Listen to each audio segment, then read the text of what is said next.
Anyways, welcome back to the post-lunch session.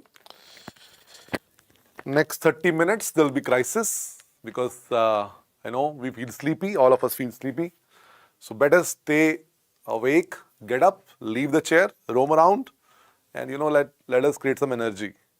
Okay. Otherwise, when you sit with the two pillows at the back and and then the droop in the chair, and at that time, only thing you need is one bed to sleep for some time.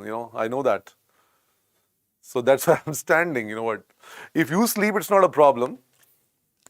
If I sleep, it's a big problem. Don't you think so? So I have to be awake. You know, I had good lunch today, by the way. Now, let's go further. So if you're sleepy, leave the chair, roam around in the room for a while, okay? Mastoiditis. Next, third disease is mastoiditis. We are doing the topic of diseases of middle ear cleft, and the next one is the mastoiditis. Now, what is mastoiditis? It is infection of mastoid air cell, not including beta. Mastoid air cells. Mastoid air cell. Don't including is cross beta. There's no meaning of including. It is infection of mastoid air cell. It's a complication of ASOM or CSOM beta. It's a complication of ASOM or CSOM. I hope you remember that we talked about it. That this is interconnected system. If infection goes from here to here, but I hope you remember that if infection goes from this area to this area, it will be mastoiditis. So basically, the problem starts from middle ear. So it is infection of mastoid air cells. It's a complication of ASOM or CSOM. Beta. Am I clear? Now, let us imagine the patient clinically. Now you have got infection in the mastoid. What would you be having the symptoms? Number one, pain behind the pinna. Patient will have pain behind the pinna beta. Now please understand, earlier pain was not there even. CSOM has no pain. ASOM has pain, but there is no pain behind the pinna. The mastoid is behind the pinna. Doctor, there is pain in this area, on this bone, pain behind the pinna. Number two, profuse ear discharge. There is too much of ear discharge beta. Profuse ear discharge. There is profuse ear discharge beta. Okay, fine.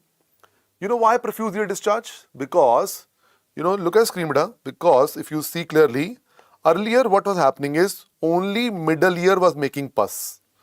Only middle ear was making pus beta. Now look at the screen beta, profuse ear discharge. Can you see profuse ear discharge? Too much of pus is coming over here beta. Now please see on the screen.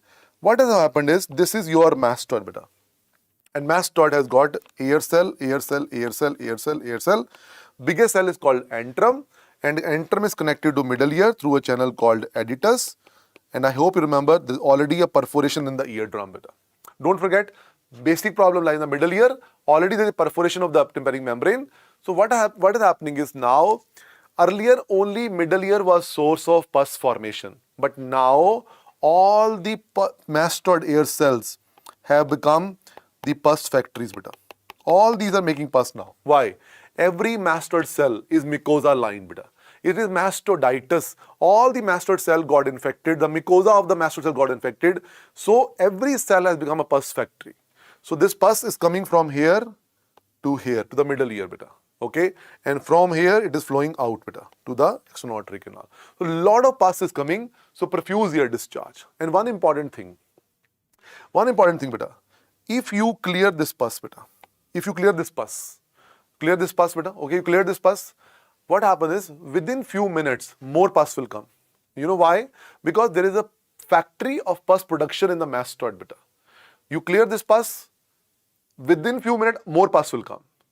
It is appearing as if behind the ear, in the mastoid, there is a reservoir of pus now, which is continuously supplying the middle ear bit of the pus. It is appearing as if in the mastoid, there is a big reservoir of pus has formed, which is plying the middle ear with pus continuously. So you clear it, it again fills up. You clear it, it again fills up. This is called a reservoir sign beta. Okay. Now, read your notes beta. Read your note, everybody. Please see on the screen that profuse ear discharge. Pain behind the pinna, profuse ear. The key word is profuse beta. Profuse beta. Okay. Now, examination. The mastoid surface is found to be smooth, red and shiny. Smooth, red and shiny beta. This is called, First of all, you CO'd. How does it look like? This is, can you see? When you examine, patients say, doctor, I have got pain behind my pinna. When you see this area, the mastoid area, the skin of the mastoid area becomes smooth, red and shining, beta. This is appearing as if somebody has ironed it out, beta. ऐसे लगता है किसी ने press मार दिया उसके ऊपर, बेटा. You know iron माने प्रेस करना. Somebody has pressed this area, press the hot press, iron. ऐसा लगता है किसी ने प्रेस कर दिया उसको, है ना? Now this is called ironing of mastoid surface. This is called ironing of mastoid surface. Iron करना माने प्रेस करना, iron, प्रेस करना. It is appearing as if somebody ironed it out, beta. Ironing of mastoid surface, beta. This is first sign of mastoiditis.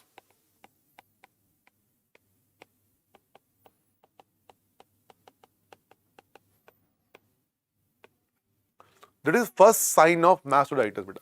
MCQ, beta. What is the first sign of mastoiditis? Is ironing of mastoid surface, beta. Ironing of mastoid. First sign of mastoiditis is ironing of mastoid surface, beta. Am I clear, beta? Fine. Now, okay. Have you written it over there?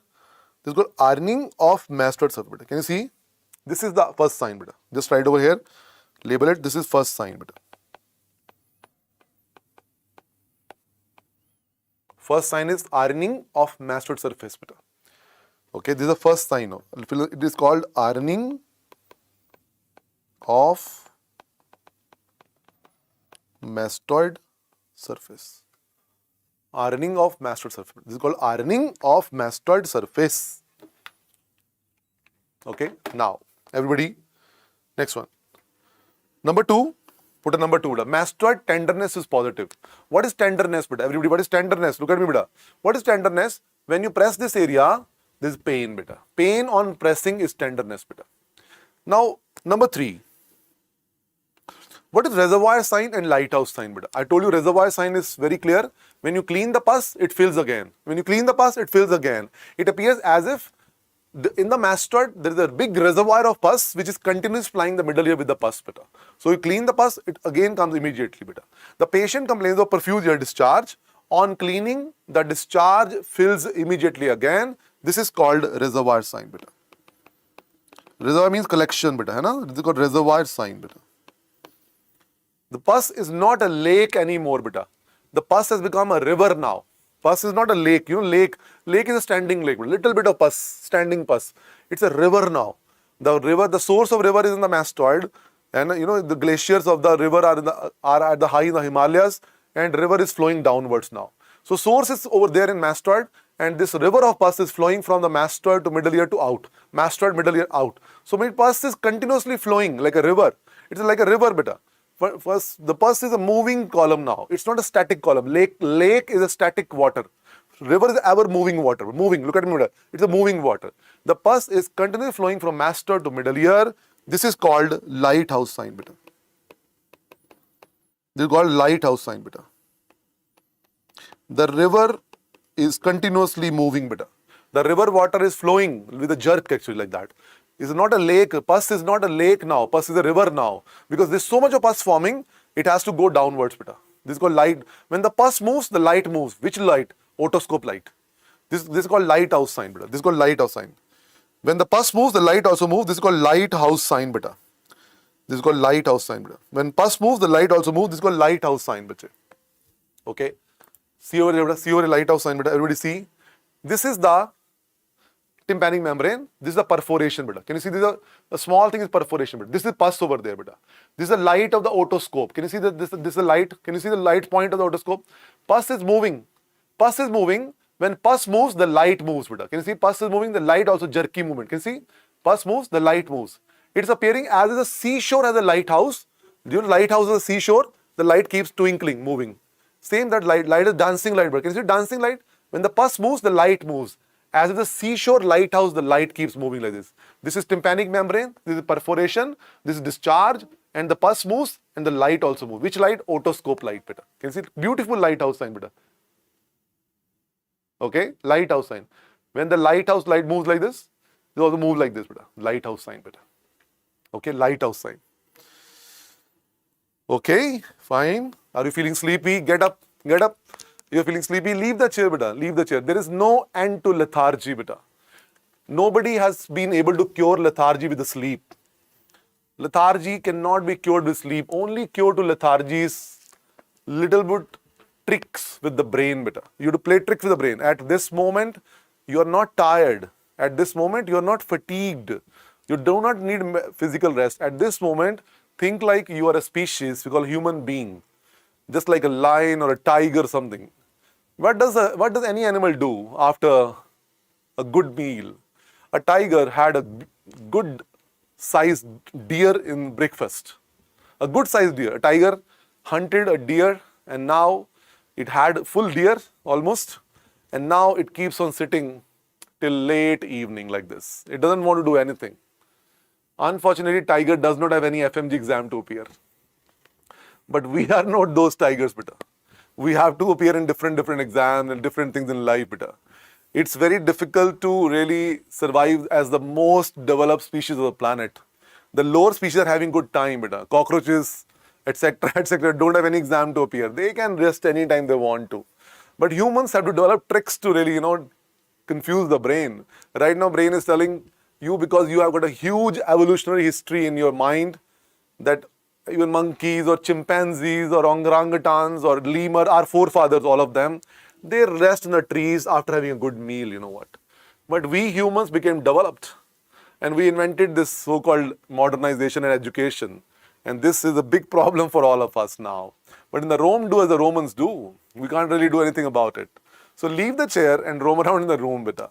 Because we can't afford to and we don't need to become lethargic at this moment. Yes, you need to create an activity, beta. I wish we were tigers and lions. We could have had really, a good conversation and we would have dozed off after lunch also, which they're more privileged than we are actually, okay? But we are humans, We're most developed species on the planet is human right now, Investigation, beta, X-ray mastoid. X-ray mastoid is which view? Schuller's view and Townie's view, beta. We do two view, X-ray mastoid, Schuller's view and Townie's view. Schuller's view is lateral oblique view.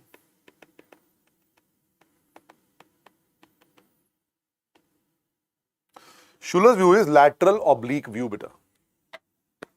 Schuller's view is lateral oblique view, beta.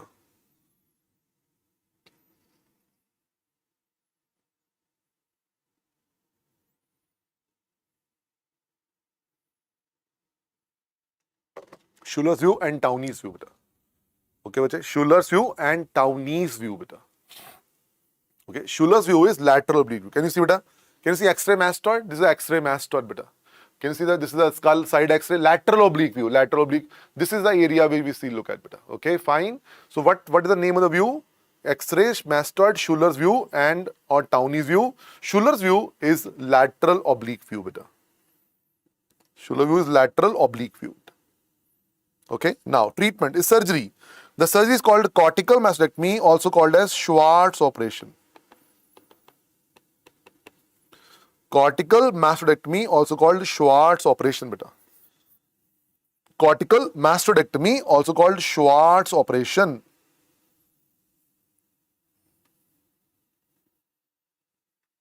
Okay, bache, fine. Cortical mastectomy, also called Schwartz operation, beta. Cortical mastectomy, also called Schwartz operation.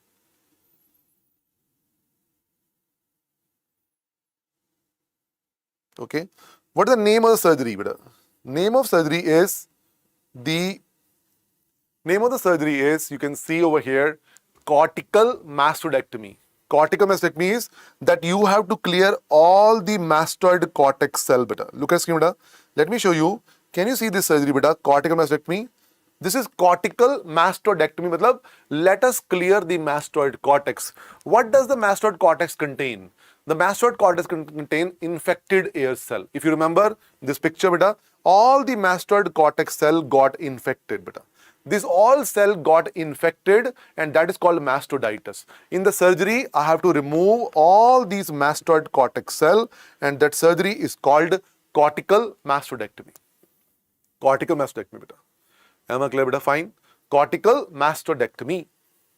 Am I clear, beta? Fine. Now, this is called Schwartz operation, beta. Schwartz operation. So, after surgery, it will look like this, beta. Can you see, beta? This is the specimen of the surgery, beta. This is the specimen of surgery, beta. Can you see? This is what? External auditory canal. This is the mastoid cortex has been cleared of all the cell, beta. This is the mastoid cavity, beta. I have cleared all the cells, beta. Now you tell me, if I have to clear all the mastoid cortex cells, one by one, which is the first cell I should be clearing, beta? Everybody think about it. Leave the lethargy, beta. Roam around in the room, leave the lethargy and think with me and tell it to yourself, the sleep cannot cure my lethargy. My hard work can cure my lethargy. If you want to write one line in your room somewhere, just write one line, which is my favorite line. It is coming from within me, not a quotation, My dream is bigger than my fatigue. Right now we are not fatigued even, but at night we are fatigued, we are tired. And day-long classes, we feel tired, we want to sleep better. We have to be a little more different in these 3 months. Write down in your room, okay, my dream is bigger than my fatigue. My dream is bigger than my fatigue actually. I cannot be a slave to my fatigue every now. My one message comes from my brain that I am tired and I surrender myself and I sleep and then I curse myself that why did I sleep? Till how long will we be having this cycle going on and on and on, beta? We have to tell ourselves that no, don't worry, this body will not be harmed by your extra work, beta. I can guarantee you on that. Nobody has really harmed himself or herself by doing more work than naturally, we think that we can do. But if you just surrender yourself with a mere 1-2 thoughts of sleep or fatigue, you are losing that opportunity to read 1 or 2 hours extra, which you could have if you would have really killed that thought of fatigue or sleep with something driven from within you.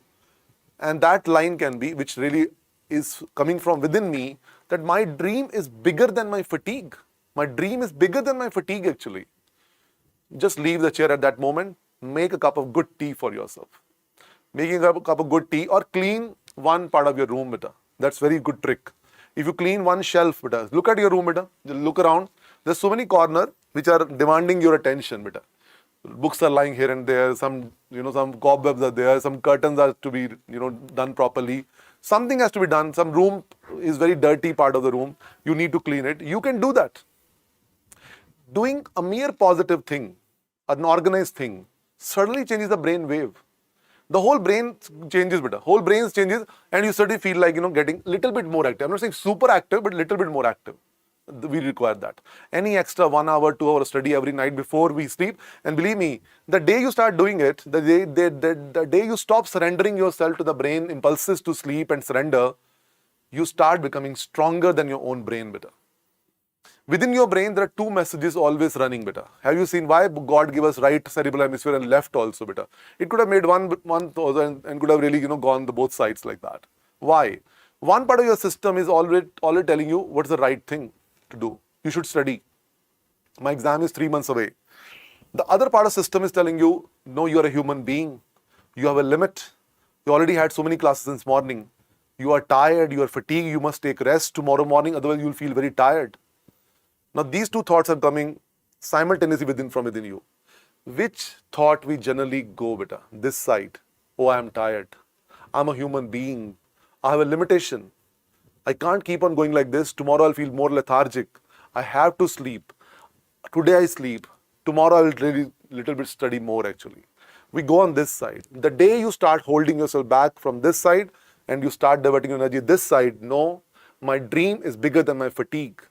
Believe me, you start becoming more stronger as a human being also. You become confident, okay, that I can play around with my own brain actually.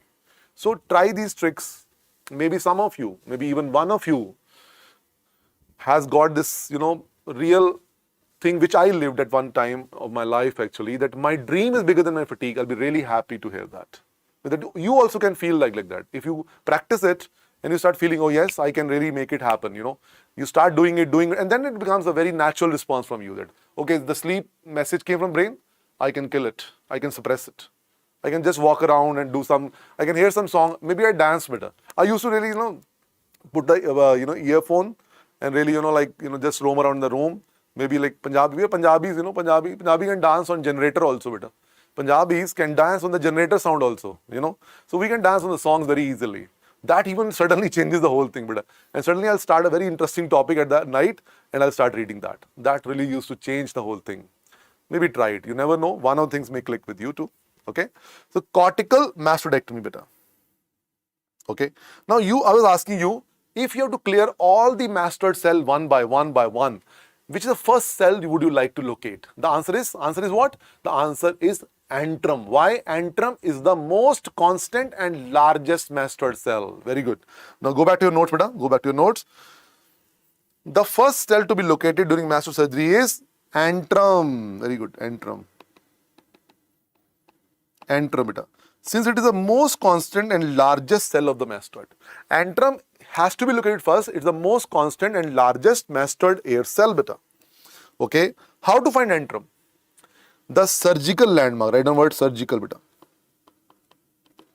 Surgical landmark for antrum. Antrum has to be found by some landmark, beta. It's not that on the bone it's written, oh, for antrum take a left turn, antrum this side. There's no signboard on the bone, beta. Hai? So you have to locate the antrum using a surgical landmark, and that landmark is called McEwen's triangle or suprameatal triangle, beta. Everybody speak up with me. What is surgical landmark for antrum? Is McEwen's triangle or suprameatal triangle. McEwen triangle or suprameatal triangle, beta. McEwen triangle or suprameatal triangle, beta. Okay, fine. Now this is the McEwen triangle, beta. This one, beta. Everybody, this is the McEwen triangle or suprameatal triangle, beta. Why suprameatal? It is above the external auditory canal. It is right above. What is it? EAC. All of you mark it. External auditory canal. It is written over there. External auditory canal, beta. It's above the external auditory canal. Canal is called meatus, beta. Suprameatal triangle. Okay, suprameatal triangle. Okay, fine. Now, some people have got an embryological error, and that's called corner septum, beta. Right, next topic. Corner septum, it's an embryological error or anatomical variation. It is due to persistence of petrosquamous suture. It is due to persistence of petrosquamous suture, beta. It leads to difficulty in antrum during surgery, during surgery, beta. During surgery. Corner septum is seen in some people. It's an embryological error or anatomical variation. It is due to persistence of which suture? Petrosquamous suture. It leads to difficulty in finding antrum during surgery. What I'm trying to say, first step of mastoid surgery is finding antrum. The surgical landmark for antrum is McEwen triangle or suprameatal triangle. But in some people, even if you follow that landmark, you are not able to find the septum, the antrum, because they have got an embryological error, which is called corner septum. It is a remnant of petrosquamous suture. And if this septum is present, it leads to difficulty in antrum during surgery. It leads to difficulty in antrum during surgery, beta. Okay, bache? Everybody clear? Clear, beta? Now, everybody, can you tell me, beta? Can you tell me? Please see over here. This is your McEwen triangle, beta. This triangle, beta. This is your McEwen triangle or suprameatal triangle, beta. McEwen triangle, supras. Can you see, beta? In this area, if I drill, I will enter the antrum, beta. McEwen triangle or suprameatal triangle, beta. Am I clear, beta? McEwen triangle or suprameatal triangle, beta. Chalo, let us go further, beta. Next part, beta. This was about the mastoid surgery, beta. Now, abscess formation. If you don't treat mastoiditis, the pus will rupture the bone and come out, beta. And that will be abscess formation. Can you see a abscess? Mastoid pus came out and it collected below the skin, and this is the mastoid abscess, beta. Now look at the beta paragraph, write down. Untreated mastoiditis. Next page, beta. Next page, 107 page. Untreated mastoiditis can lead to abscess formation at 3 sites. Untreated mastoiditis can lead to abscess formation at 3 sites. Because pus is there in the mastoid. Now the pus will rupture the mastoid and will come out at 3 sites. The most common site is mastoid abscess, beta. which is post-auricular beta. Everybody look at screen beta. This is the most common, right now beta in the bracket, it's the most common site beta. This is the most common site. Am I clear? This is the most common site beta. Okay, post-auricular, the most common site beta. Most common site. Am I clear beta? Fine. Most common site. Okay, now please see on the screen beta. Please see on the screen. Everybody please see on the screen. Please see. Everybody please see on the screen beta. Now please see. Can you tell me on the mastoid tip which muscle is there beta? What is this muscle? Sternocleidomastoid muscle. Can you see beta? Sternocleidomastoid muscle. Okay, there is another muscle over there and that is called what? Digastric muscle beta. You know digastric muscle over here? Where is the pus? Pus is in the mastoid area beta. Here. Okay. The pus can come out of the mastoid and form the mastoid abscess or post-auricular abscess, means behind the pinna. But the pus can go along this area and make an abscess along the sternocleidomastoid muscle also. Or the pus can go along the digastric muscle and can make an abscess along the digastric muscle also. So this is number 1, number 2 and number 3. Number 1, number 2 and number 3 beta. 3 site of abscess beta. Number 1 is this one beta. Post-auricular is the commonest site beta. Then along sternocleidomastoid is called bezold abscess. Look at your notes beta. Along sternocleidomastoid beta. Can you see beta? This is called bezold abscess. B-E-Z-O-L-D. Bezold's abscess is MCQ. MCQ. Along sternocleidomastoid is bezold's abscess.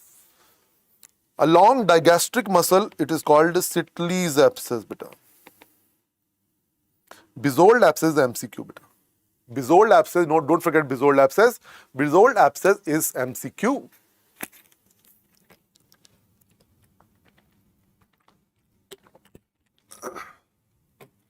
Okay, bache? Fine beta. Okay. Let us revise once again beta. First of all, where is the bezold abscess beta? Bezold, B-Z-O. Can you see this is bezold abscess beta? Can you see this is which muscle beta? This is which muscle? Sternocleidomastoid. And abscess is forming in this area beta. Everybody, abscess forming in this area. Can you see? The pus came from here to here and this is the bezold abscess. Can you see bezold abscess? The pus came from mastoid to this area and this is which abscess? Bezold abscess. In the bracket write down, it's along the sternocleidomastoid muscle beta. This is the MCQ beta. So let us revise. There are 3 sites of abscess. Behind the pinna, post-auricular or mastoid abscess. Along sternocleidomastoid is bezold abscess or along digastric is Sitley's abscess beta. Very good. Now the 4th disease beta. 4th disease. Petrositis. Mind you, we have done 3 problems. ASOM, safe CSOM, mastoiditis and now petrositis beta. Now look at screen everyone. I hope you remember this diagram beta. Okay, please see on the screen beta. Please see on the screen. If infection went from here to here, it's petrositis beta. From here to here is mastoiditis. Now we coming from here to here is petrositis beta. Now read your notes beta. Petrositis, very important question, also called Grady-Nico syndrome. Put a star question over there beta. It's a star, 5-star question beta. Grady-Nico syndrome. It is infection of Petrus apex air cells. It's infection of Petrus apex air cell beta. Okay, infection of Petrus apex air cell. It's a complication of ASOM or CSOM beta. It's a complication of ASOM or CSOM. Okay, problems start from always middle here, na? Everybody draw an arrow like this beta. Everybody draw an arrow like this from here to here beta. Put an arrow like that beta, from here to here. Okay, now Petrus apex relation with anybody. Anybody tell me, at the Petrus apex we had 2 nerves beta. Which 2 nerves? Can you tell me? 5th and 6th nerve beta. 5th and 6th nerve. Are you attentive in the class beta? Are you feeling still sleepy? Leave the chair and roam around beta. Leave the chair and roam around. We will not surrender ourselves to the sleep. We'll get activated. Let the blood rush back to the brain. Okay? 5th and 6th cranial nerves beta. Okay? Fine. Very good. Now, it has three, write down. CT scan will show abscess at petrous apex.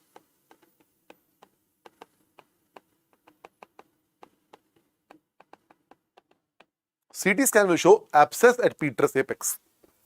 CT scan will show abscess at petrous apex. Better. CT scan will show abscess at petrous apex. Very good.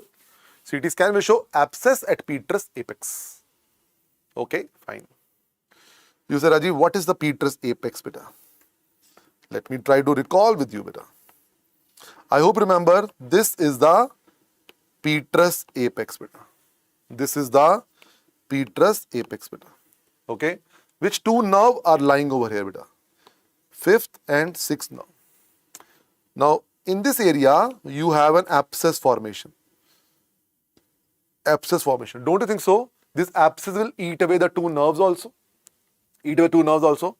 If you do a CT scan of this patient, beta, please see on the screen, beta. Can you see this white abscess, beta?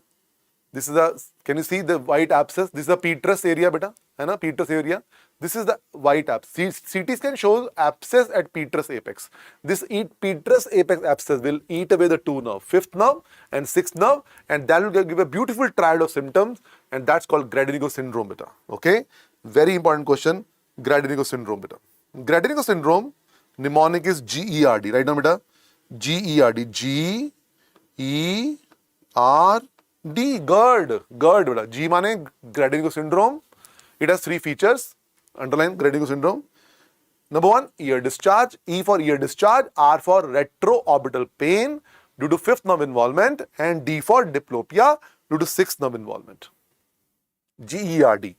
Ear discharge, retroorbital pain, diplopia. Diplopia due to sixth nerve involvement. Beta. GERD. This is a star question, beta. Very commonly asked question. Okay. Let us revise. What are the three features of Gradinego syndrome? So I will remember it with the mnemonic GERD, G-E-R-D. G one is Gradinego syndrome. It has three features. Number one, E one is ear discharge. R one is retroorbital pain due to fifth nerve involvement. D one is diplopia due to sixth nerve involvement. And treatment is surgery, beta. Surgery. Okay. Now come the fifth disease, beta. Fifth is unsafe CSO. Unsafe. Not safe. Safe was a perforation, ossicle erosion, but not life-threatening. This CSOM is life-threatening. It's also called as aticoantral CSOM, beta. Aticoantral CSOM is equal to aticoantral CSOM, beta. Hallmark of this disease is presence of cholestoma. CHOLESTEATOMA. Hallmark of this disease is cholesteatoma.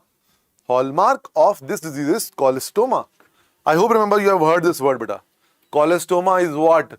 Cholestoma is skin in the middle ear, beta. It is ectopic presence of skin in the middle ear cleft. I told you, remember, beta? Remember, skin in the middle ear cleft is cholestoma, beta.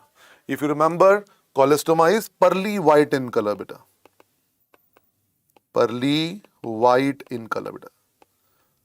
Can you see, beta, cholestoma, pearly white in color? It is pearly white in color, beta. It is pearly white in color. Guys, do you remember this movie, beta? Guys, do you remember? Normal tympanic membrane, retracted tympanic membrane, retraction pocket lined by skin. One day retraction pocket will rupture and that will lead to entry of skin into the middle ear, and that skin in the middle is called cholestoma, and cholestoma is pearly white in color, beta. Am I clear, beta? This is your complete picture, beta. Normal TM, retracted TM, retraction pocket, and one day retraction pocket will rupture and that leads to the cholestoma formation, beta. Is it clear to all, beta? Do you remember this picture? Normal TM, retracted TM, retraction pocket, cholestoma.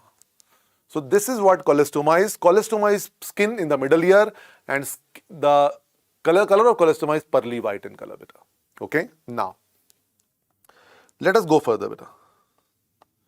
Most common site of cholestoma is, one liner question, is Prusek space, spelling beta, Prusek space in epitympanum.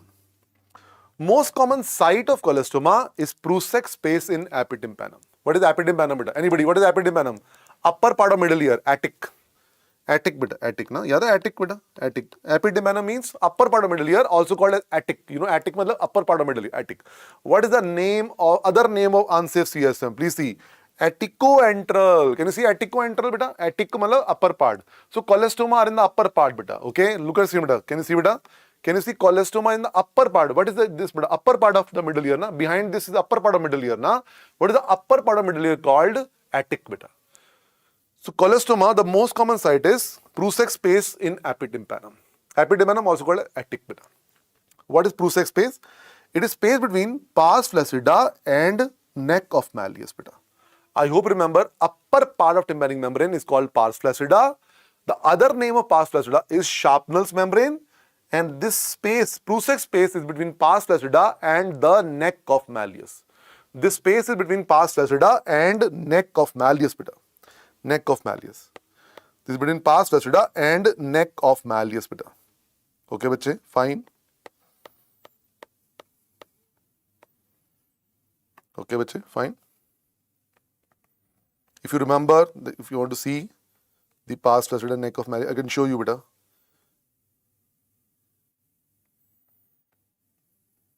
One second beta. Yeah. Just look at screen, beta. Look at screen, everyone.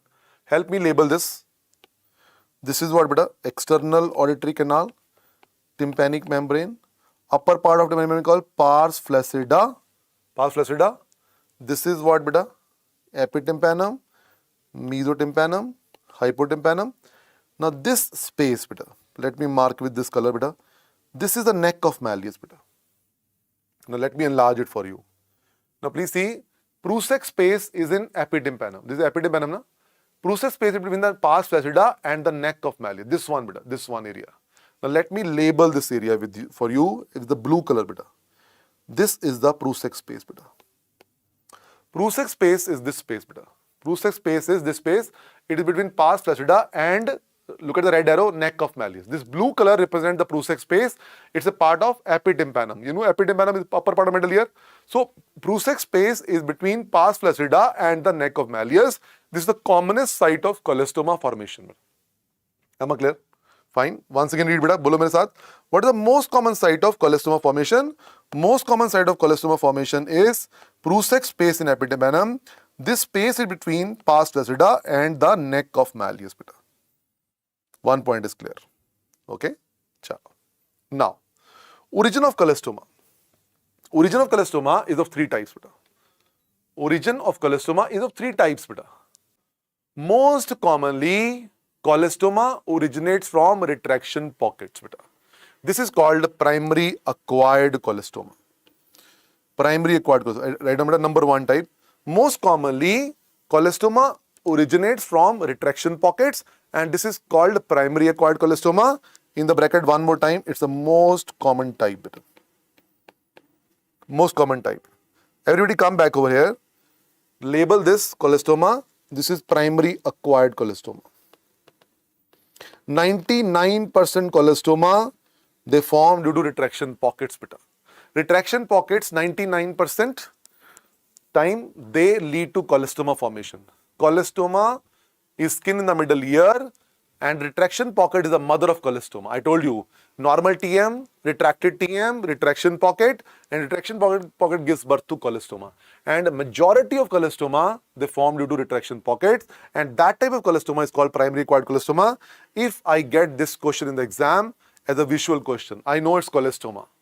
But if they ask you which type of cholestoma, it's called primary acquired cholestoma. Visual question, beta, need PG question.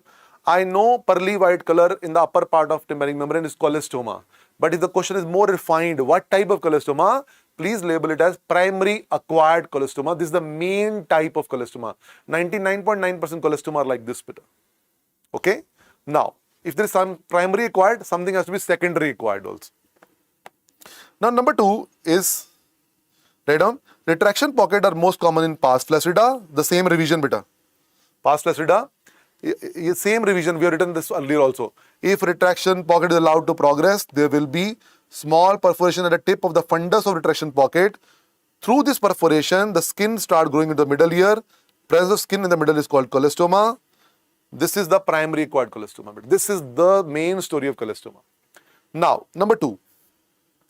Origin for marginal perforation, and this is called a secondary acquired cholestoma. Right, draw here, beta.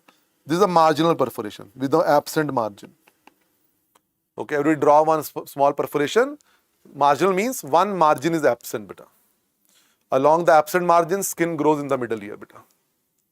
Just show the skin growing into the middle ear, beta. Marginal perforation means one margin is absent, and along the absent margins show the skin growing into the middle ear, beta. It's a very uncommon thing, beta. It's a very uncommon thing.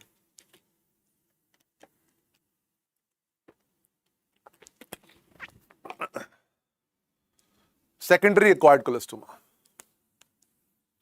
Third one is congenital cholestoma, beta. Congenital cholestoma, beta. Congenital cholestoma.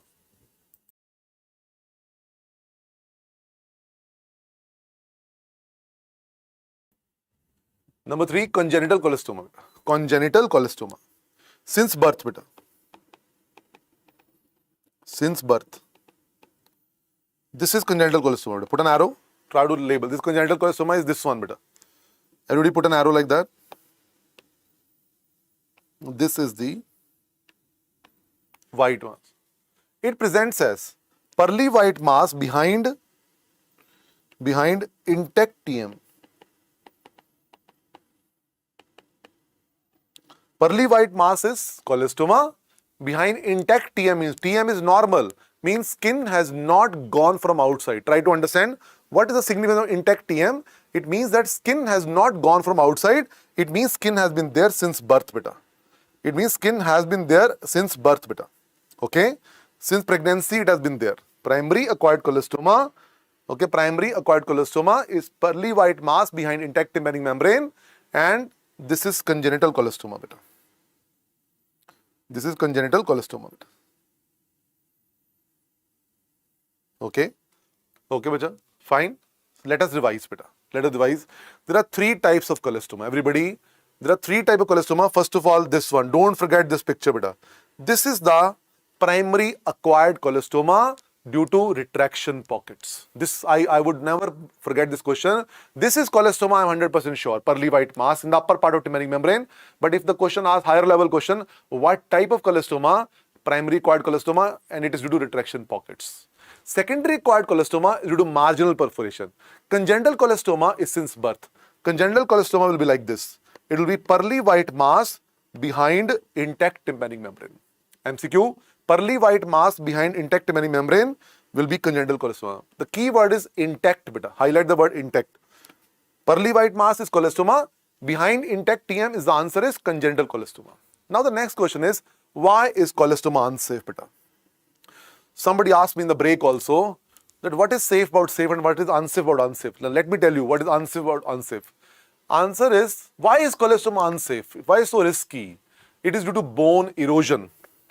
It is due to bone erosion, beta. Bone erosion, beta. Bone erosion caused by cholestoma. Cholestoma eats the bone, beta. When I say bone, which bone, beta? Temporal bone, beta. I am not saying ossicle. When I say bone, I mean temporal bone. Let us be very clear, beta. Ossicle erosion is not a big deal, beta. Ossicle erosion is not going to kill you. Ossicle are very thin bone, rice grain, beta, rice grain. Any disease can eat it away, no problem. Ossicle erosion will not kill you, beta. When I say bone erosion, I mean temporal bone erosion, beta. Now look at me, beta. Look at me. Look at me. How the bone erosion happens. There are 2 mechanisms, beta. Number 1, inflammation, beta. It causes inflammatory osteitis. Number 2, it secretes bone destroying enzyme. Two reasons why cholestoma causes bone erosion. Number 1, inflammatory osteitis, and number 2, it secretes bone destroying enzymes. Put an arrow. This leads to complications, so it is called unsafe CS1. What complication I'm talking about, beta? Look at me, beta. Look at me. What lies above the roof of the ear? Brain. Brain. Have you forgotten? What is above the ear is brain. It eats a roof bone, beta. Roof. If it eats the roof of the ear, brain opens, beta. Meningitis can happen. Brain abscess can happen. Patient may die of the brain abscess also, beta. If it goes backside, which sinus is there? Sigmoid sinus, and that can get thrombosed. It's a big complication. Brain major sinus is sigmoid sinus, and that got infected and that got thrombosed, beta. What passes through the ear? Which nerve? Facial nerve. It eats the facial nerve. Facial nerve paralysis happens. Then next is, it can damage the inner ear also. I hope you remember, right behind the medial wall of the middle ear lies the inner ear. It can eat away the inner ear also. There are n number of complications which are very serious. It's not ossicle erosion, my dear. It's temporal bone erosion. Above the roof of the ear is brain. If brain opens, meningitis can happen. Brain abscess can happen. And that can be a really risky problem. Okay? Chief complaint, ear discharge. Ear discharge is scanty. Very less discharge. Why ear discharge? C-S-O-M. What is S? Suppurative. Scanty. Foul smelling.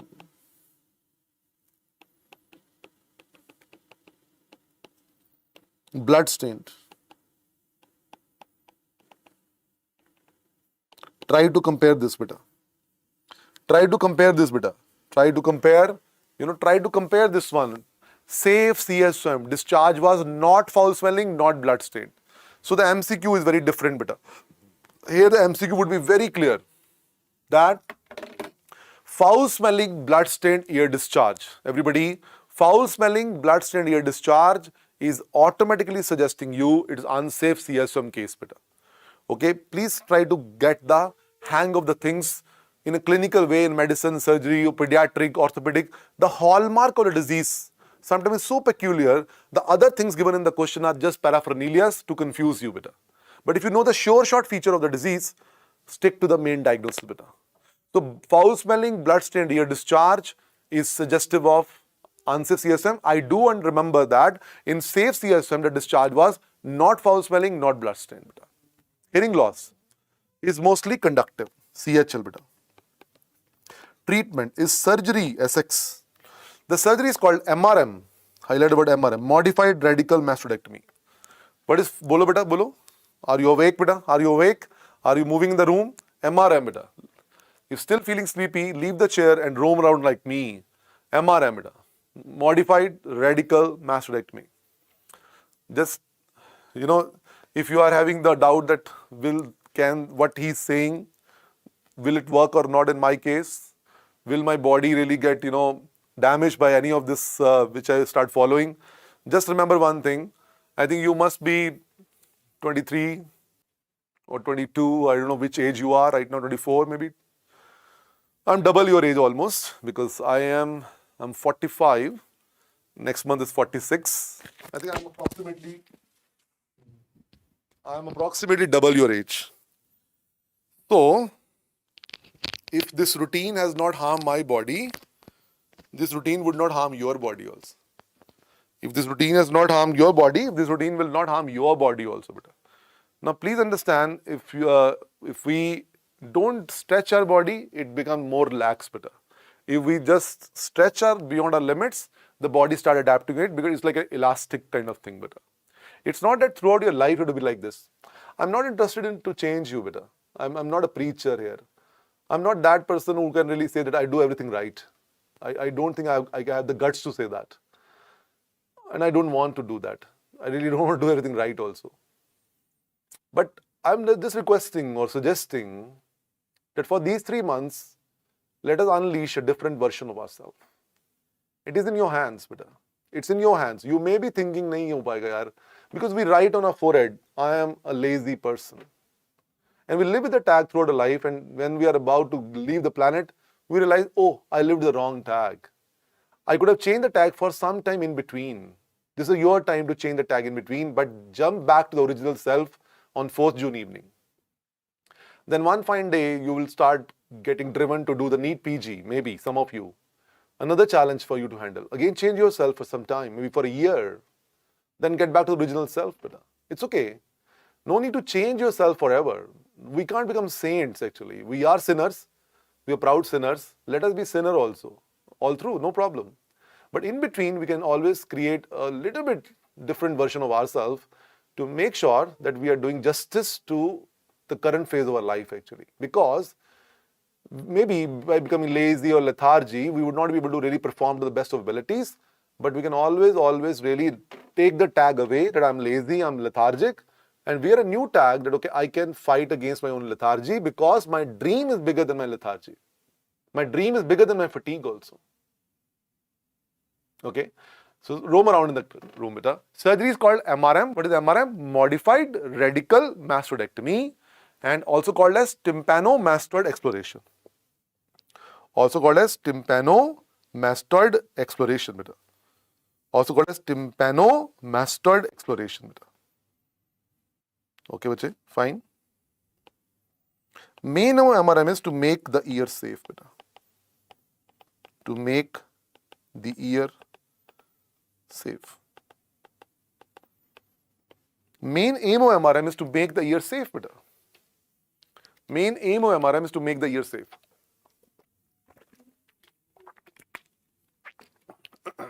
This is MCQ, beta.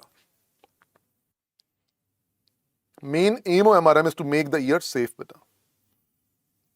Okay, fine. Okay, fine. Anybody, what was the name of surgery done for acute mastoiditis? Mastoiditis, the name of surgery was cortical mastectomy, beta. Mastoiditis surgery was cortical mastectomy. Unsafe CSM surgery is MRM, modified radical mastectomy, also called tympanomastoid exploration. Main aim of MRM is to make the ear safe, beta. Let us kick the cholestoma out. Okay. Now, complications, beta. If you don't do the MRM, if your patient doesn't go to the doctor, and there will be complications, beta. Complication, beta. Complication A. Complication, beta. A. Labyrinthine fistula. Anybody write down, beta? Labyrinth matlab inner ear. Labyrinth matlab inner ear. Fistula mean erosion. Inner ear erosion, beta. I told you, cholestoma eats the bone. Cholestoma eats the bone, beta. And it eats the different wall of the middle ear, beta. It eats different wall of the middle ear, and it can be causing a fistula, meaning erosion of the inner ear, beta.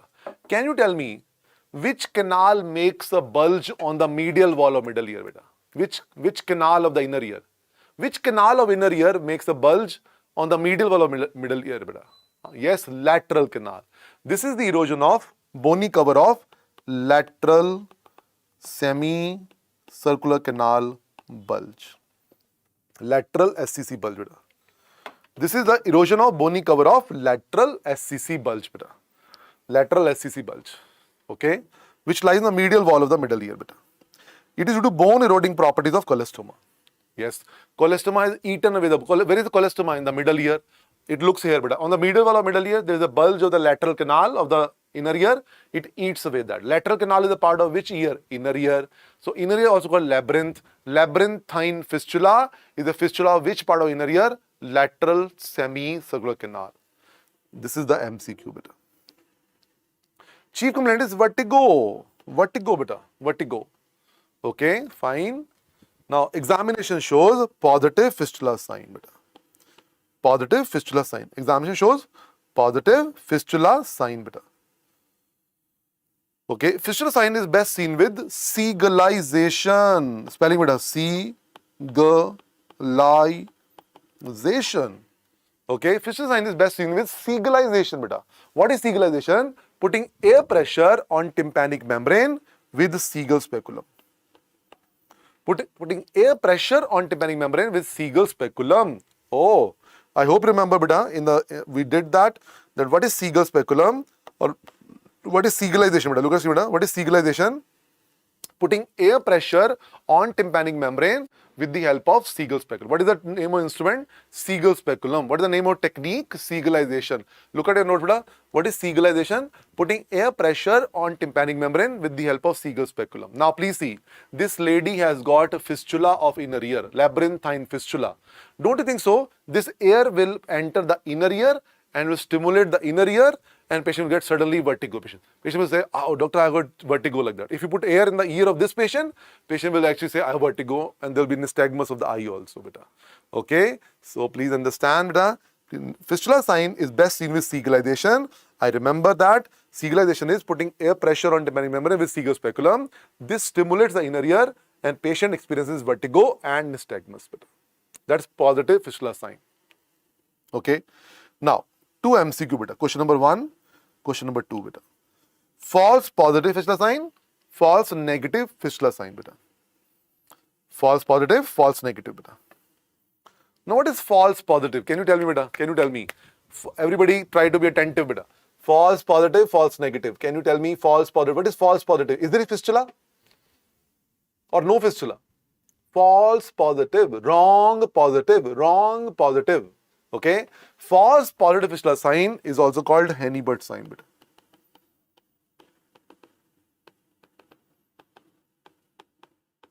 There is no fistula, but test is positive. Wrong positive. Wrong, false positive, wrong positive. There is no fistula, but test is positive. It is seen in congenital syphilis. Cause congenital syphilis. Congenital syphilis, beta. Cause congenital syphilis, beta. Cause congenital syphilis.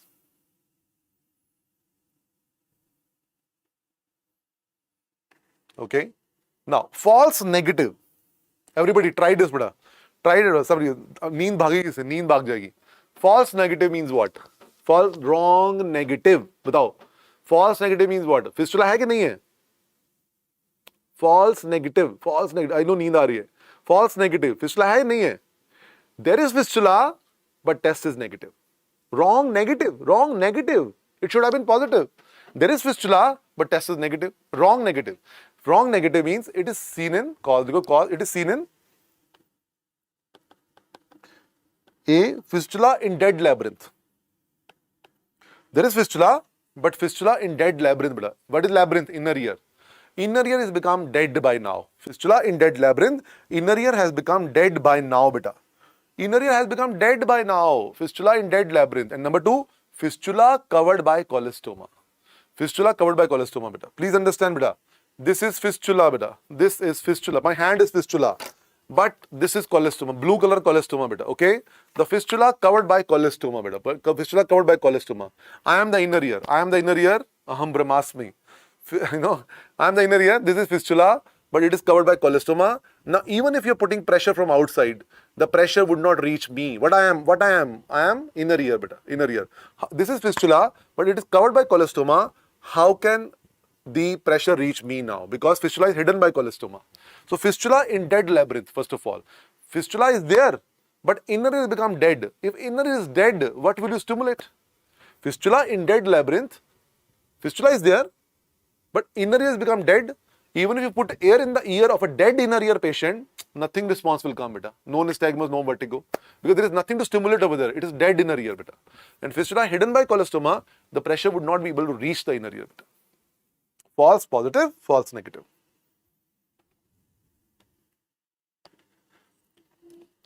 False positive, false negative, beta. Okay, beta, fine. So these are 2 questions of the labyrinth and fistula. Now, next question. Brain abscess due to unsafe CSOM. Right in the bracket, it's called otogenic brain abscess.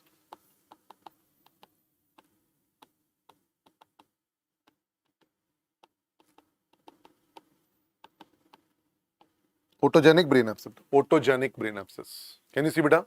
Can you see brain abscess, beta? This is the brain abscess, beta. This one. Otogenic brain abscess, beta. Most common site of otogenic brain abscess is anybody, you can tell me, you know it. Which lobe of brain is above the ear, beta? Which lobe? Which lobe of brain is here? Temporal lobe. Very good. Most common site of otogenic brain abscess is temporal lobe. Temporal lobe abscess. Temporal lobe abscess, beta. Second common is cerebellum. But most common site is temporal lobe abscess and second common is cerebellum, beta. Chief complaint, my dear friend, this is a very possible question in this paper, beta. Chief complaint. Headache. convulsions, epilepsy, fever.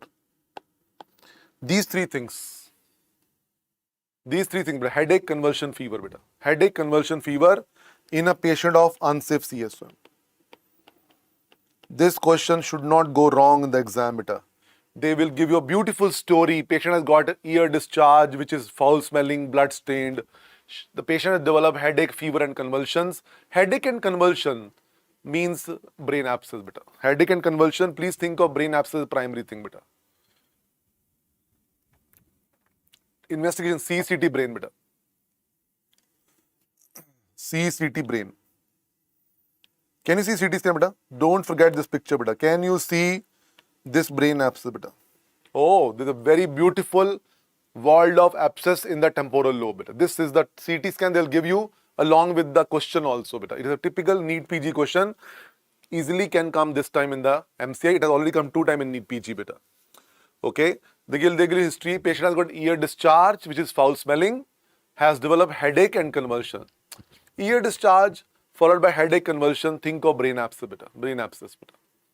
Convulsions, headache, indicate brain problem. Abscess is there, beta. Okay. Fine. Treatment is neurosurgery. Neurosurgery. Treatment is neurosurgery, beta. Neurosurgery. It's not ENT surgery, neurosurgery. So temporal lobe abscess question can come. They'll make a story, unsafe CSM patient with headache, convulsion. They might give CT scan picture also. The answer is temporal lobe abscess or brain abscess. Chalo. Now, this was beta A. Now this was B, beta. This was B, beta. A was labyrinthine fistula was A. Complication A, labyrinthine fistula. B, brain abscess. Now C. Sigmoid sinus thrombosis, also called as lateral sinus thrombosis, beta. Sigmoid sinus thrombosis, also called as lateral sinus thrombosis, beta. I hope you remember this diagram, beta. This is what, beta? This is which sinus? Label the diagram, beta, with me. Sigmoid sinus, beta. There is a diagram below. Just go below, beta. There is a diagram. Sigmoid sinus. This is mastoid. This is middle ear. Jugular bulb. Internal jugular vein. IJV. IJV, beta. Am I clear, beta? Fine. Sigmoid sinus, also called lateral sinus, beta. Sigmoid sinus is also called as lateral sinus. It is one and the same thing, beta. Sigmoid sinus also called as lateral sinus, beta.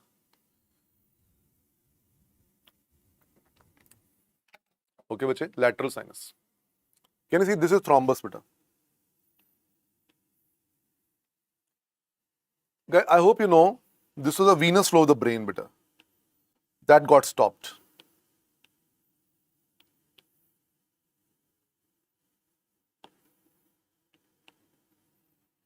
Okay, fine.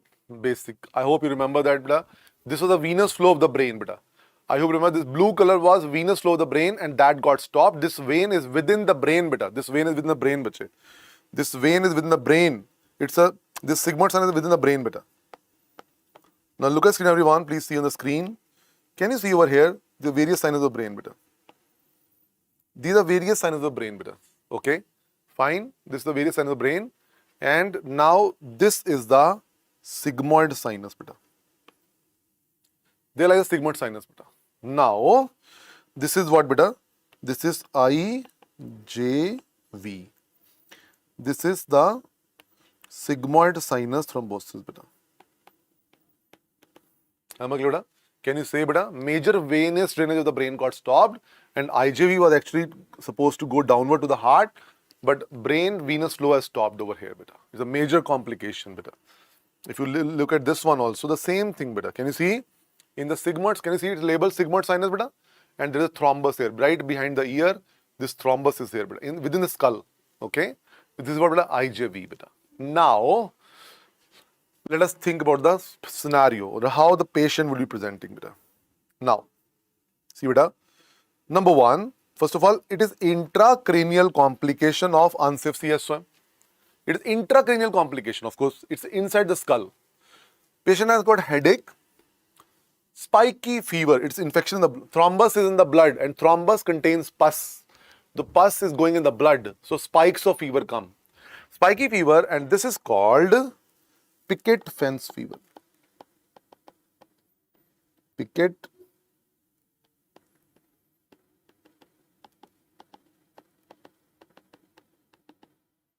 this is called picket fence fever. Picket fence fever, beta.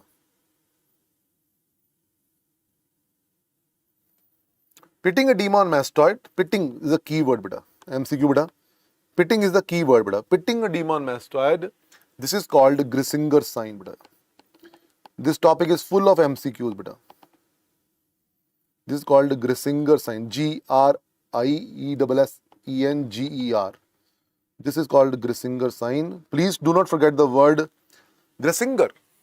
Pitting edema called Grissinger sign, beta. Pitting edema called Grissinger sign.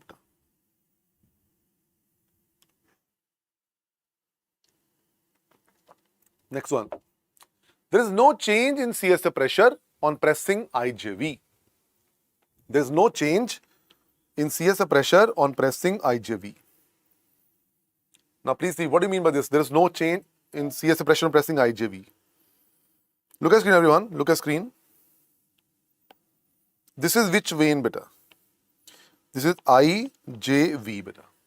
I hope you know this is the venous flow of the brain to the heart, beta. This is a normal thing, beta. Normal thing. Now, this is your case, my case. This is a normal anatomy, beta. Now, if I press the IJV, I am pressing the IJV, I am stopping the venous outflow of the brain. What will happen after a few minutes?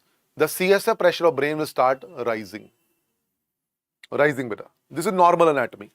But look, what about this patient, beta? This patient has got a big thrombus in this area, beta. Due to big thrombus, what has happened is the venous flow is already stopped, beta. The venous flow is not coming down in this patient. Now, in this case, if you press the IJV, in this case, if you press the internal jugular vein, nothing new is happening. Why? Because the blood flow was already stopped, beta. In this patient, already stopped. So, read your note, beta. There is no change in CSF pressure on pressing IJV. In you and me, there will be rise in CSF pressure on pressing IJV. But in this patient, the thrombus has already blocked the flow of the blood of the brain. So, even if you press the IJV, in this patient, there will be no change in CSF pressure, beta. But in you and me, normal people, there will be rise in CSF pressure on pressing IJV. Okay? Now, look at your notes, beta. There is no change in CSF pressure on pressing IJV. This can be seen in two ways, beta. How to measure CSF pressure? Okay, look at me, beta. There is one technique called lumbar puncture. You do the lumbar puncture, you measure the pressure of CSF. After that, you press the IJV for 10 minutes and then you measure the CSF pressure again. If you do it like lumbar puncture technique, it's called Tobbe-Ayer test. On lumbar puncture, it is called Tobbe-Ayer test. Tobbe-Ayer test, beta. Tobbe-Ayer test, beta. Okay. Now, on fundus, but the easier way is retina examination, beta. Fundus, ophthalmology. Whenever CSF pressure rises, the retina veins get dilated. If you see this phenomenon on fundus or retina examination, it is called Crow-Beck test. Phenomenon is same, beta. Phenomenon is there is no change in CSF pressure on pressing IJV. This change thing can be seen in two ways. You can measure the pressure on lumbar puncture, that called Tobbe-Ayer test. But if you do it simply on fundus examination, before pressing fundus, after pressing fundus, and if there is no change in the picture of the retina, it means there is no change in CSF pressure, then this is called Crow-Beck test. Crow-Beck test. Crow-Beck test. Okay. Now, CT brain will show delta sign. CT brain will show delta sign, beta. Delta sign. MCQ radiology, they will show you. Treatment is MRM plus clear the thrombus.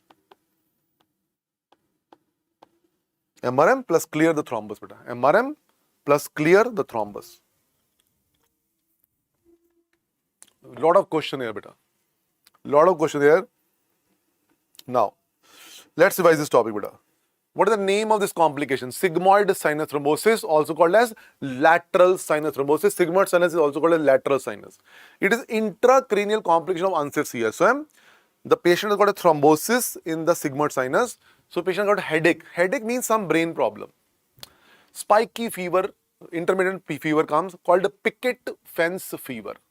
Very important, pitting edema, not edema. If you confuse this with edema only, you'll mark mastoiditis, beta. Please understand, if you will mark this question, edema on the mastoid, look at me, beta. Edema on the mastoid, you can think of mastoiditis also. It is not edema. Pitting edema on mastoid, which is called Grissinger sign. Grissinger sign, beta. Next point, there is no change in CSF pressure on pressing IJV. No change. This change can be seen in two ways. On lumbar puncture, it is called Taubeyer test. On fundus, it is called Crow-Beck test, beta. And CT scan shows the delta sign. Treatment is MRM plus clear the thrombus, beta. One liners to remember. Most common complication of CSOM or unsafe CSOM is mastoiditis, beta.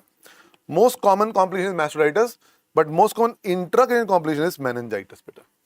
Please see, most common complication is mastoiditis, but most common intracranial complication is meningitis, beta. Meningitis, beta. Most common intracranial complication is meningitis, beta.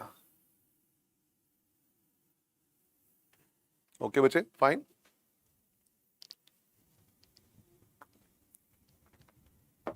Okay, fine. Okay, chalo. Let us go further, beta.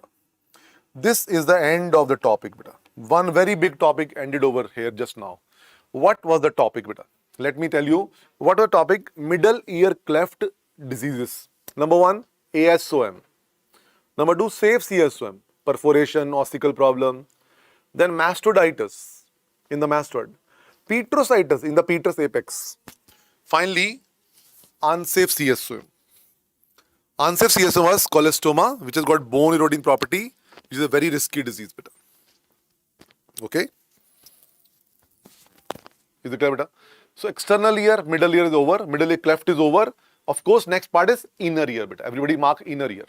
Inner ear is also called everybody, let's start inner ear, beta. Inner ear is also called labyrinth. Labyrinth, beta. Labyrinth. Inner ear is also called labyrinth. It has two parts, membranous and bony labyrinth.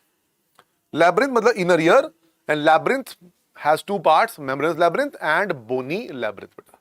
Now, membranous labyrinth is the true inner ear or actual inner ear, beta.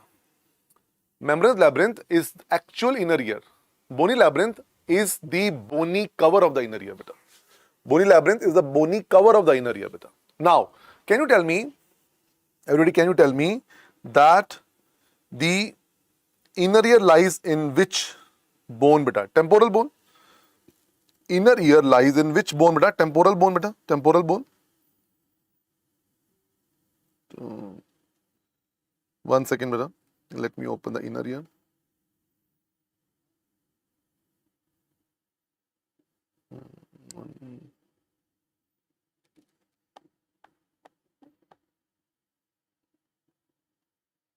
One second, 1 second.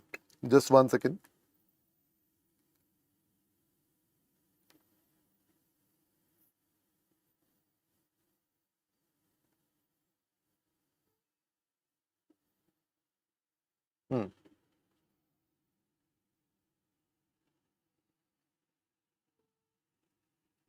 One second.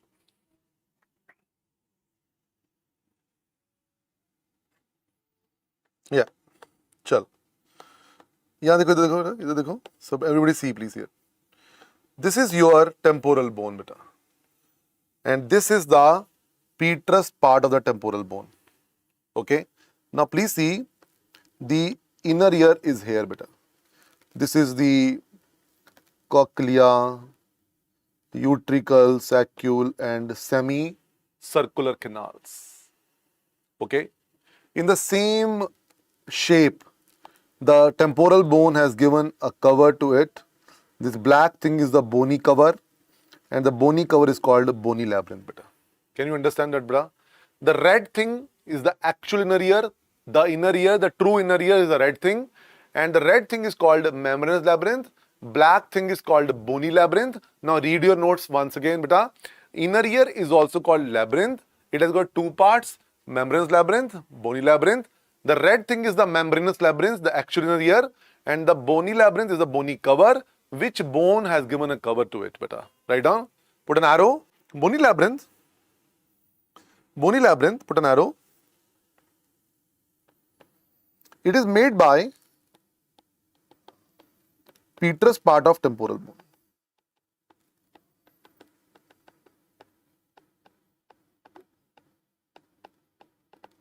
Bony labyrinth is made by petrous part of temporal bone. Petrous part of temporal bone. Bony labyrinth is made by petrous part of temporal bone, beta. Okay, beta, fine. Now, let us see the three parts of inner ear, beta. This is, please see, this is cochlea. This is cochlea, beta. Everybody knows cochlea, beta. Label it, beta. No harm. Write cochlea. One time, please write down.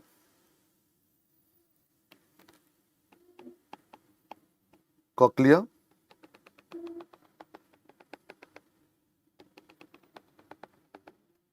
This is utricle and saccule. Just mark it, beta. U and S. And these are semi-circular canals.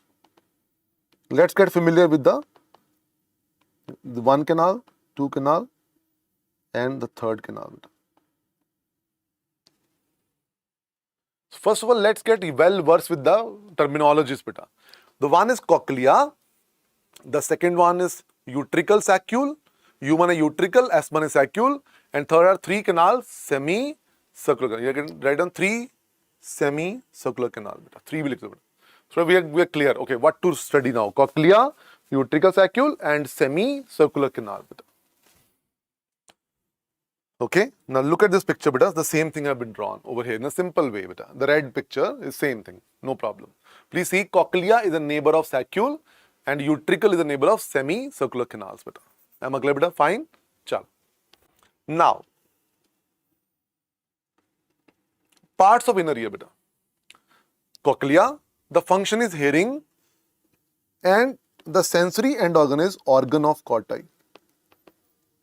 Organ of corti, beta. C-O-R-T-I.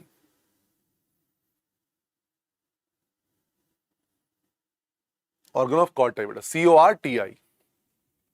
Organ of corti. Utricle saccule is for linear balance, and the sensory end organ is macula. Macula. Cochlea has organ of corti for hearing. Utricle saccule has macula for linear balance, and semicircular canal have got crista for angular balance. Let us get clear with the terminology, beta. The first line is parts of inner ear. Second part is function of that part, and third part is the receptor, the sensory end organ, beta. मेरे साथ सब बोलो, beta. Everybody speak with me. Cochlea has organ of corti for hearing. Utricle saccule have got macula for linear balance. Canals have got crista for angular balance, beta. Okay, beta. Inner ear has two functions, hearing and balance also, beta. Only one part is for hearing, beta, cochlea. Rest two parts are for the balance. There are two types of balance, beta. Standing like this is linear balance, beta. Standing on two limbs is linear balance, beta, linear balance. And rotating the head, seeing the same object with one eye is angular balance, beta, angular balance. So cochlea has organ of corti for hearing. Utricle saccule have got macula for linear balance. Canals have got crista for angular balance. Once again, beta, cochlea has organ of corti for hearing. Utricle saccule have got macula for linear balance, and canals have got crista for angular balance. Am I clear, beta? Now let's go to the next one. Fluids of inner ear, beta. We are going to discuss now inner ear, beta. Fluids of inner ear. Inner ear is filled with endolymph, surrounded by perilymph, beta. First of all, two fluid, beta. Inner ear is filled with endolymph, surrounded by perilymph, beta. Of course, peri bane surround, na. Endo bane inside, peri bane around. Inner is filled with endolymph, surrounded by perilymph. Underline beta. Number 1, endolymph beta. Endolymph. Endolymph is produced by stria vascularis of cochlea. Endolymph is produced by stria vascularis of cochlea. Stria vascularis of cochlea, and it is absorbed by endolymphatic sac. Both are MCQ beta. Endolymph is produced by stria vascularis of cochlea, absorbed by endolymphatic sac. 2 question beta. Produced by, absorbed by. Endolymph is produced by inner ear, absorbed by inner ear. It is produced by stria vascularis of cochlea, absorbed by endolymphatic sac. Once again, speak with me beta. Everybody, are you awake? Are you moving in the room? Okay, I hope you're not feeling sleepy anymore. I hope you're roaming around the room. Inner ear has got 2 fluid, endolymph, perilymph. Inner is filled with endolymph, surrounded by perilymph. Endolymph is produced by stria vascularis of cochlea and absorbed by endolymphatic sac. Now, clinical anatomy beta. Now, if endolymphatic sac does not absorb it properly, if the sac does not absorb the endolymph properly, it will lead to Meniere's disease beta. It will lead to Meniere's disease. Okay? It will lead to Meniere's disease beta. Now, underline the word Meniere's disease. Oh, there's a complete chapter we'll discuss beta. Meniere's disease beta. But what the hell is Meniere's disease beta? Basically, there is problem with the absorption of endolymph by endolymphatic sac. Okay? Now, in Meniere's disease, what will happen? In Meniere's disease, there will be gradual cochlear damage due to high endolymph pressure. There will be gradual cochlear damage due to high endolymph pressure. But everybody think you have done ophthalmology. Can you tell me any similar disease in ophthalmology where high intraocular pressure damages the optic nerve? Which disease in ophthalmology with high intraocular pressure damages the optic nerve gradually beta? Glaucoma. Glaucoma. Similarly, here also high endolymphatic pressure damages the cochlea gradually. So, if you want to simplify Meniere's for your understanding, Meniere's is glaucoma of ear. It's written in your notes also. It's glaucoma of ear beta. Am I clear beta? Try to create analogy between 2 things. Oh, Meniere's is glaucoma of ear beta. Pressure problem, okay, fluid problem. Now, B, perilymph. Perilymph is nothing but CSF. Perilymph is nothing but CSF beta. Okay? It's nothing but CSF beta. It's nothing but CSF. Okay? Now, perilymph is found in inner ear beta. Okay, where is CSF found? CSF is found in subarachnoid space of brain. CSF is in brain, na? Write down subarachnoid space of brain beta. Perilymph is found in inner ear. CSF is found in subarachnoid space of brain beta. Everybody, let's understand this one first of all. Just see over here beta. Just see over here beta. Please see. This is your external ear, middle ear, inner ear. What is here beta? Brain. Am I clear beta? External ear, middle ear, inner ear, brain beta. What does brain contain? CSF. Brain contains what? CSF, no? CSF. The same CSF has to reach over here and surround the inner ear also. That CSF here will be called perilymph. Perilymph beta. Okay. So CSF is around the brain in the subarachnoid space. Perilymph is around the inner ear beta. But I think you need a bony channel for the CSF to enter the temporal bone and enter the inner ear beta. It's very common sense beta. CSF idhar hai, in this side. Perilymph inner ear mein hai. You need a channel to connect the CSF to perilymph beta. Don't you think so? Yes. So that's a question beta. Read the next line. CSF is connected to perilymph. CSF is connected to perilymph by aqueduct of cochlea.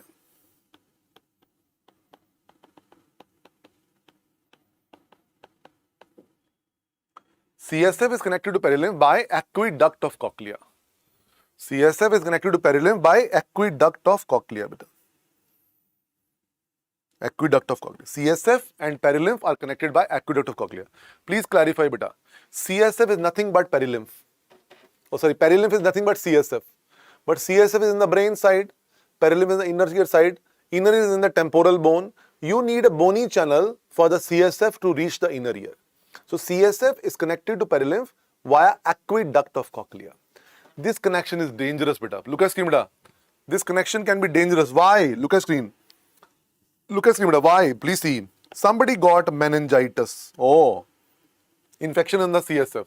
That infection can enter through this channel and can reach the inner ear and can destroy the inner ear also.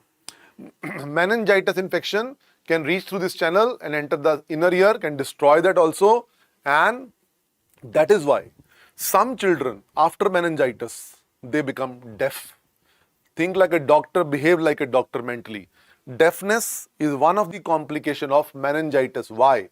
Because today I learned that brain is connected to inner ear via aqueduct of cochlea. This is how you become a good doctor of future, beta. Brain is connected. Please, everybody, please understand. Brain is connected to CSF or brain is connected to inner ear through a channel called aqueduct of this channel, beta. This channel, beta, I'm talking. Brain is connected to inner ear through a channel called aqueduct of cochlea. So, meningitis can spread to inner ear, can destroy the inner ear. That is why the meningitis has got one of the known complications as the deafness, beta. Again, beta, please see. Brain is connected to inner ear via a channel called aqueduct of cochlea, beta. Aqueduct of cochlea. Okay. It means that external ear, middle ear, inner ear. What is next is brain. Unfortunately, brain and inner ear are connected through a channel called aqueduct of cochlea. It means that brain infection like meningitis can spread to inner ear and can destroy the inner ear. That is why there is a possibility of post-meningitis deafness in some cases, not in all cases. In some cases, you can develop post-meningitis deafness, beta. Okay? If you know this, you know that's why you will become a good doctor of the future also, beta. Okay? Fine. So, this is the pathway that can lead to post-meningitis deafness. This is the pathway that can lead to post-meningitis deafness because brain is connected to inner ear, beta. Okay, and the ionic composition, beta. Write down ionic composition, ions, beta. Endolymph has got high potassium, low sodium, and perilymph has got high sodium, low potassium. High sodium, low potassium. Endolymph has got high potassium, low sodium. Perilymph has got high sodium, low potassium, beta. Okay, bache? Fine. Click. Okay, fine. That's okay. Fine. It is nothing different, beta. It is just like intracellular and extracellular fluid, beta. Outside sodium is high, inside potassium is high. It is just like intracellular and extracellular fluid, beta. The same composition, beta. So in endolymph, potassium is high. In perilymph, sodium is high, beta. That's all. Okay, bache? Okay, bache. Everybody, let us have now 15-minute break for everyone. Before we start the parts of inner ear, I want you to be super fresh now. Wash your face with cold water. Make some green tea, coffee, tea, whatever. Roam around, stretch yourself for some time. Or come back to learn about different part of inner ear. Cochlea, canal, utricle cycle. Lot of clinical things over there, beta. So let's discuss them after 15 minutes, beta.